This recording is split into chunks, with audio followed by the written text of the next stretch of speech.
A couple years ago, Mark and Jordan and I were in a summer camp worship team. We started working on Reflection, kind of rearranging it, kind of fleshing out new ideas and stuff, and it's finally been pretty cool to actually get a newer version out that we can put up on iTunes and Facebook and MySpace or whatever, and let kind of people have a new song to kind of listen to and have at home. So we're pretty stoked about that. We're actually going to play a junior high winter camp up at Forest Home when it got snowed in. I called up a friend and he gave me the number of this producer. His name is Dwayne Laring. He's helped produce Tim Hughes' Here I Am at Worship and Where Angels Fear to Tread by Matt Redman. So we just took a day. We took a Monday and basically went in the studio, drove up to LA and cranked out Reflection. You know when it's right when all of a sudden it sounds like a record. You know what I mean? So it feels like I get to this point usually in a track where it's like, okay, now we're making records. I think this is one of those things where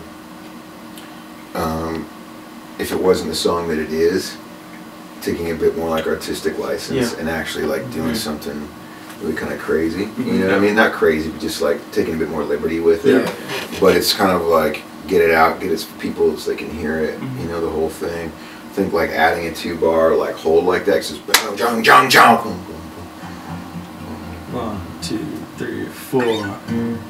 Cool. You know what I mean? It just gives a little space of like, because you're already jarring with like the hard stop, and it's like, okay, settle. Now we're in a different section, and then kind of just watch. We'll just kind of watch and see how how the water starts to boil through that section. You know what I mean? So just play out real quick. So here's the whole.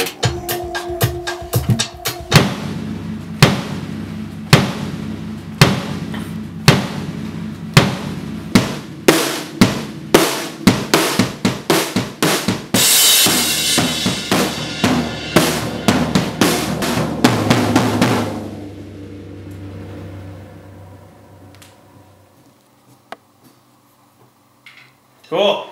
The thing with this is I'm just hearing like tension release, and pumping and building, and then all of a sudden you let it go for a little bit and you bring it back and then you splash out on the chorus. You know what I mean? That's really the key to kind of like getting that thing to bubble. Here's 2 bars before the halfway point, so I'll drop you right at the top.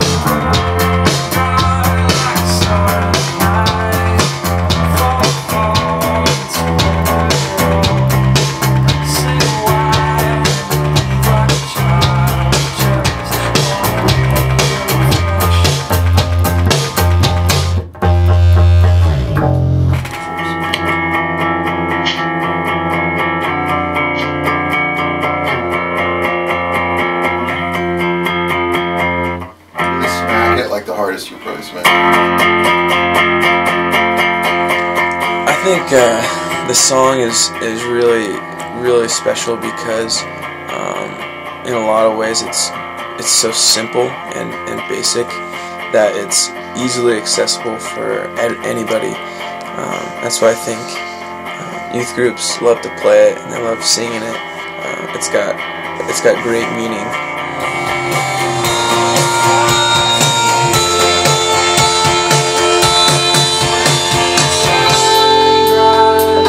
One more time.